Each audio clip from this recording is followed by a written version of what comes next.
ফকিন্নি কই যাস খেলতে?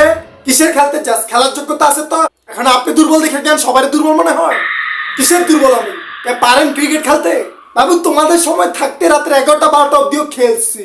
ওই 11টা 12টার দিকে কি খেলায় এটা আমি জানি। বেত্তুমিস, সত্যি কথা কইলেই আমি বেত্তুমিস। আচ্ছা আব্বু, ধরেন আমি কালকে ক্রিকেটার হয়ে গেলাম, তখন কি হইব? আচ্ছা ধর তোর পাশাটা কালকে লাল হয়ে গেল, তখন কি হইব? বুঝছি। কি বুঝছোস? আপনি মারবেন। সাবাস আব্বু, নিচে না আপনার ছেলের জন্য জনগণ অপেক্ষা করতেছে। এত ভালো ক্রিকেট খেলোস না তো? তুই তোর অপেক্ষা বসে আছে কে? কারণ বল আমার কাছে।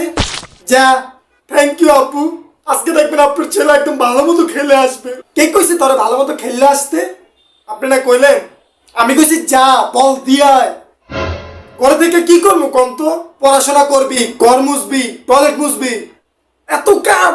এরপরে টিভিটা সাফ করবি। আচ্ছা আমার লগে কি আপনার কোনো শত্রুতা? গেটটাও এরপরে সাফ করবি, মনে থাকে জানো।